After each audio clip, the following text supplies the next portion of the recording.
Assalamualaikum warahmatullahi wabarakatuh.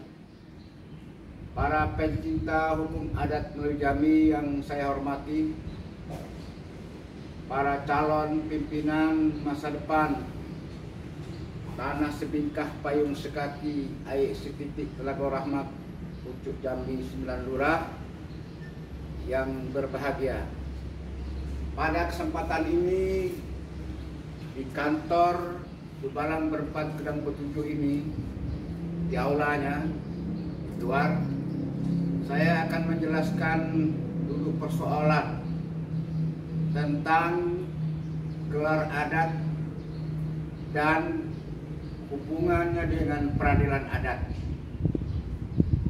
agar ke depan orang adat tidak terseret kepada kasus-kasus yang melanggar hukum. Karena ini tugas saya secara kebetulan di Lembaga Adat Provinsi Jambi ini. Saya sebagai wakil ketua, dan sayalah yang mantan hakim pengadilan negeri atau mantan ketua pengadilan negeri 2 periode. Karena selama 30 tahun lebih saya menjadi hakim. Oleh karena itu saya paham sekali tentang sejarah peradilan adat itu dan gelar adat. Jadi jangan sampai nanti ada orang-orang adat Jambi ditangkap polisi, dimasukkan ke penjara. Ingin saya katakan pertama tentang peradilan adat. Ketika kita merdeka dulu kan kita dijajah Belanda, termasuk Jambi ini dijajah Belanda. Lalu kita merdeka. Nah, ketika merdeka itu kita mewarisi berapa banyak peradilan. Banyak peradilan di Indonesia ini. Ada namanya Landrat, ada peradilan kepolisian, ada peradilan adat. Nah, ada peradilan swapraja, macam-macam peradilan. Nah, peradilan adat ketika itu ada dua. Lihat di sini.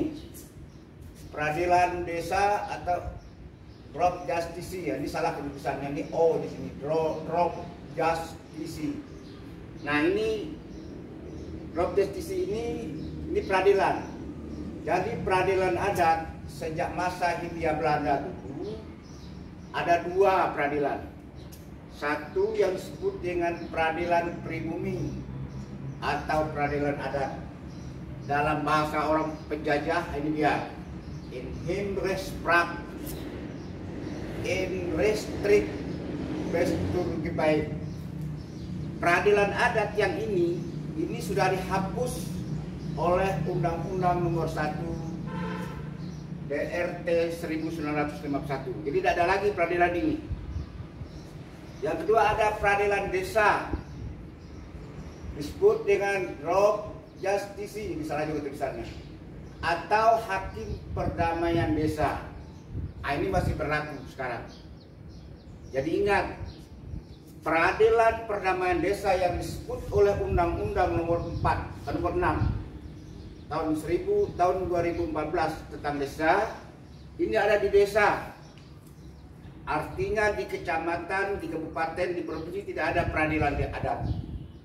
Kalau ada warga Jambi yang bersidang di kecamatan mengadili perkara, apalagi di kabupaten dan provinsi mengadili perkara, itu berarti melakukan makar, melanggar pasal 24 Undang-Undang Dasar 45, dapat diancam pidana mati, melanggar pasal 107 Kitab Undang-Undang Hukum Pidana. Karena persidangan yang seperti itu sudah ada diatur oleh negara, yaitu pengadilan negeri. Jadi yang ada itu peradilan desa ini. Di desa, peradilan desa ini tidak termasuk dalam sistem kekuasaan kehakiman yang diserahkan kepada pengadilan. Ini harus diingat. Jadi sidang di kecamatan, sidang di kabupaten dan provinsi mengadili suatu perkara, berarti membuat badan peradilan tersendiri di luar sistem kenegaraan, dapat diancam pidana. Ingat. Nah, peradilan desa yang disebut dengan drop justice atau peradilan perdamaian desa ini, apa syaratnya? syaratnya ditentukan oleh Undang-Undang Dasar 1945. Di dalam pasal 18 disebut negara mengakui dan menghormati hak-hak masyarakat hukum adat, hak-hak tradisional masyarakat hukum adat sepanjang masih hidup. Ingat, sepanjang masih hidup. Artinya masih hidup itu masih terus dipakai oleh masyarakat.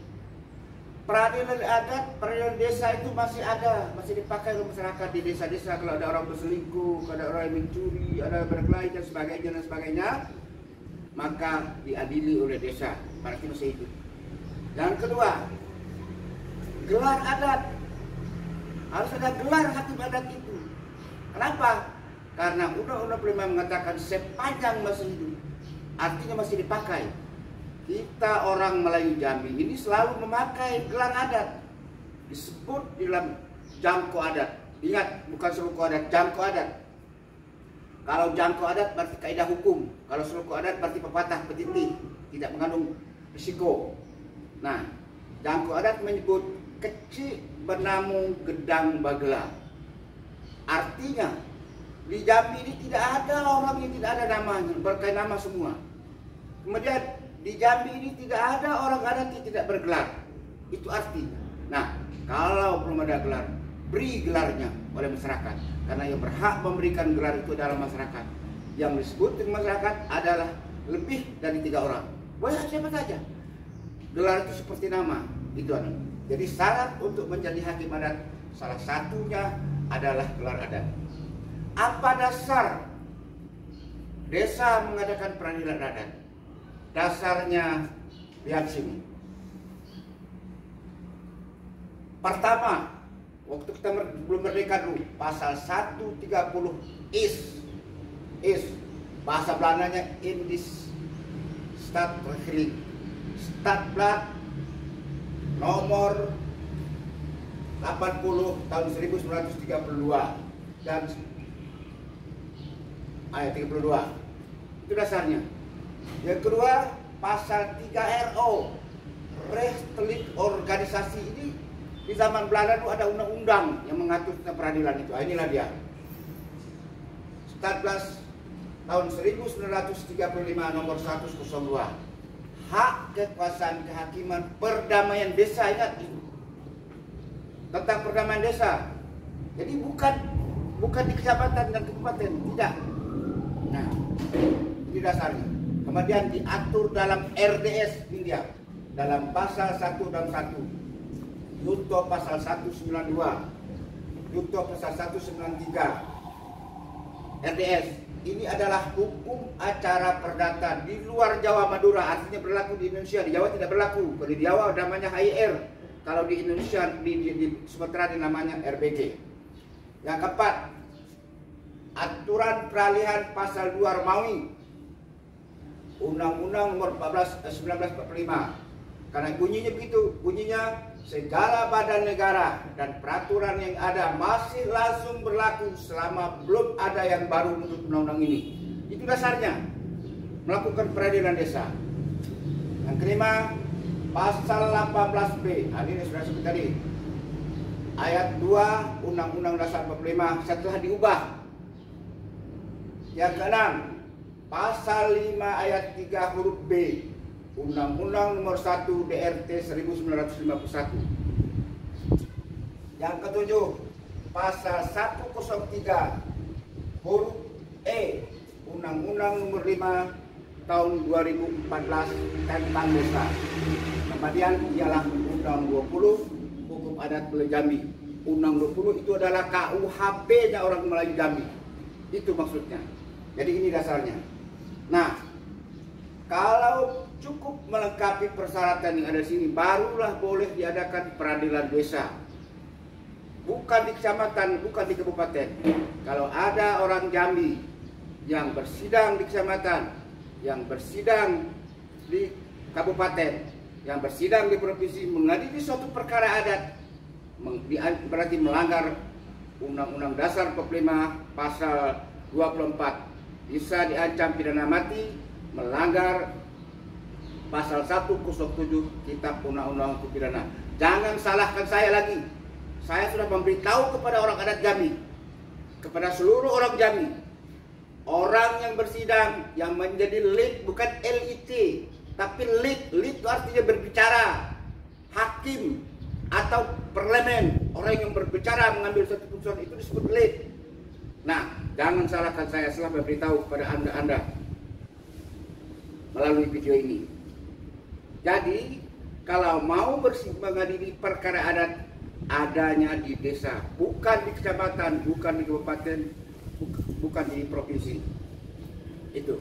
Nah, jadi saudara, bapak-bapak, para tokoh-tokoh adat yang ada di Jambi harus maklum itu. Sekarang kita lihat di kota-kota, ada razia yang dilakukan Satpol PP.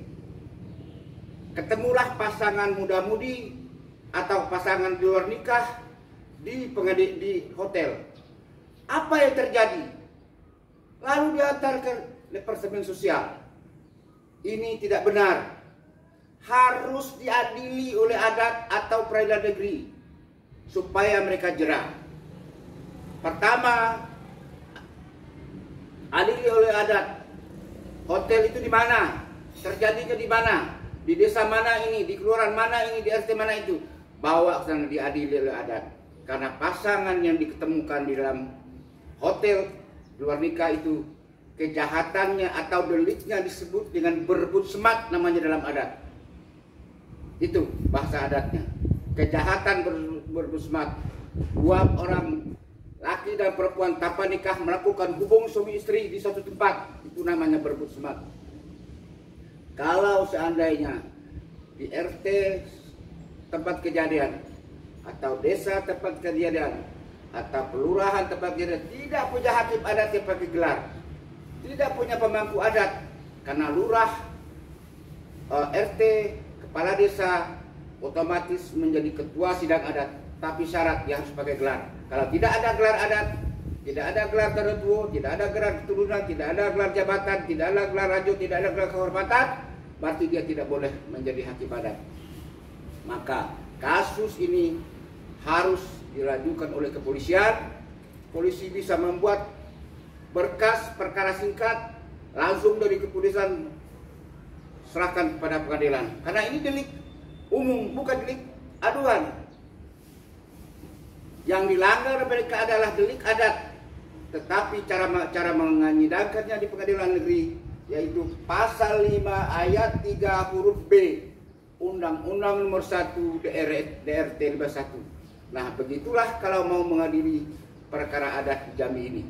Semoga orang Jambi, masyarakat adat Jambi, anak-anak muda di Jambi, para mahasiswa di Jambi, dari kantor Dubalang Berempat Gedang Batuju ini saya beritahu dengan para hadirin agar jangan nanti ke depan ada orang adat yang tersandung kasus hukum adat.